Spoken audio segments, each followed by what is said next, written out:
The Prophet ﷺ said, خَيْرُ الدُّعَاء دُعَاءُ يَوْمِ عَرَفَةٍ, that the best supplication is the supplication on that day of Arafah. وَخَيْرُ مَا قُلْتُ أَنَا وَنَبِيُّونَ مِنْ قَبْلِي, and the best of what I and the prophets before me have said. لَا إِلَهَ إِلَّا اللَّهُ وَحْدَهُ لَا شَرِيكَ لَهُ لَهُ الْمُلْكُ وَلَهُ الْحَمْدُ وَهُوَ عَلَى كُلِّ شَيْءٍ قَدِيرٌ.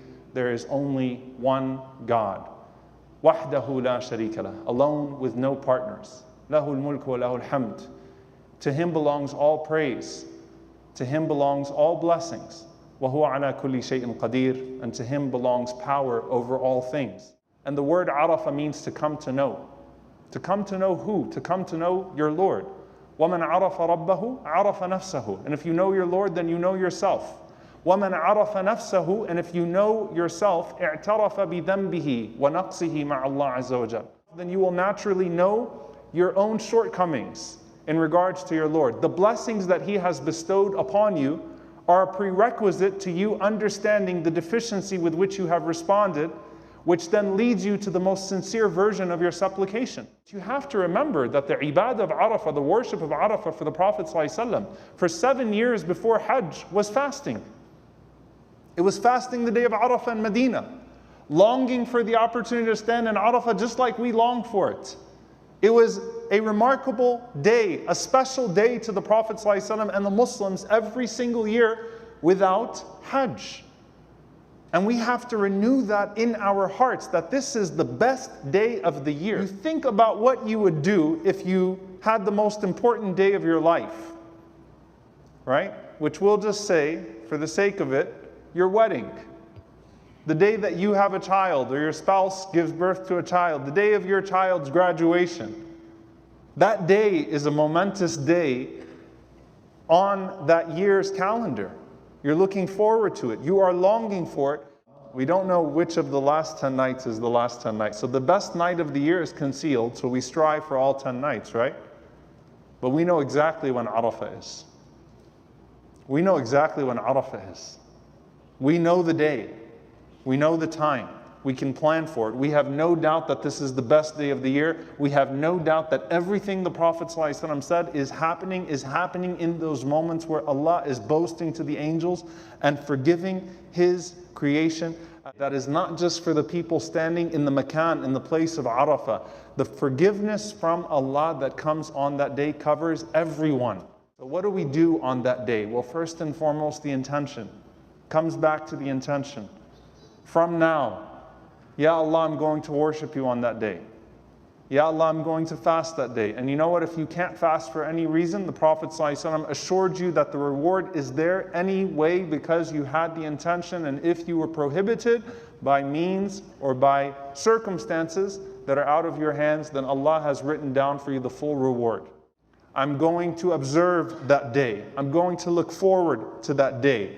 Everything before that day, as I plan for that day, is ibadah. So you know what? Your sleeping early on Sunday nights is a form of ibadah. It's an act of worship. Go to sleep early on Sunday night.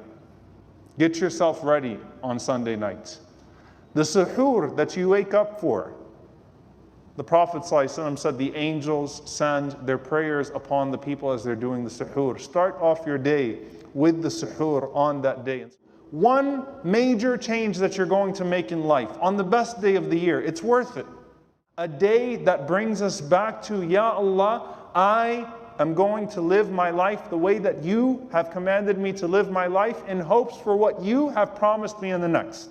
Starting off the day with Fajr in Jama'ah, in congregation.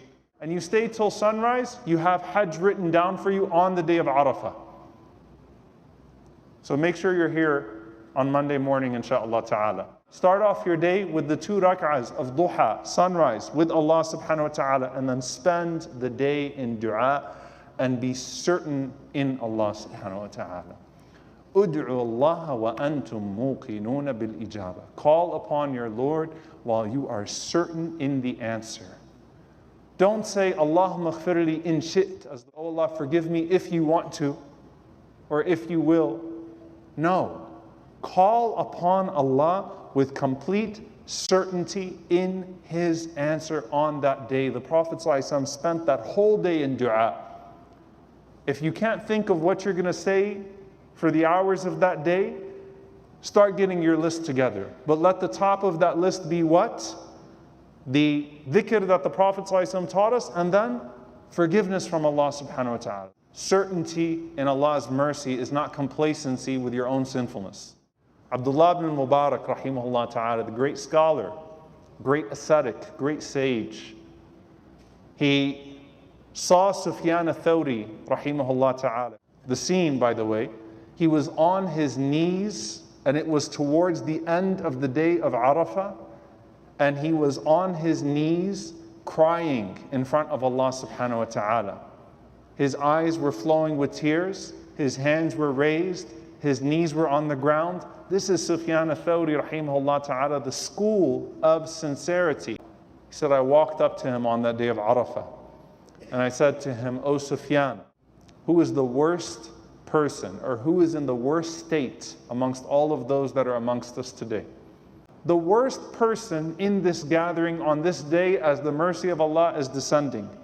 And he responds, الَّذِي يَظُنُّ أَنَّ اللَّهَ لَا يَغْفِرُ لَهُ. The person who thinks that Allah will not forgive him. That's the worst person on the day of Arafah, is the person that thinks that Allah will not forgive them. Because the best part of Arafah, by the way, is the time between Asr and Maghrib, the last hour of Arafah. Just like if you were there in Arafah and the sun is setting and you're trying to catch those last du'as that you suddenly remembered as the sun is setting, the day of Arafah is special, especially in its last moments. May Allah subhanahu wa ta'ala allow us to observe it and count us amongst the forgiven. May Allah subhanahu wa ta'ala allow us to be sincere in our dua and our supplications and answered in everything that we come to Him with. May Allah subhanahu wa ta'ala forgive us for our shortcomings on that day.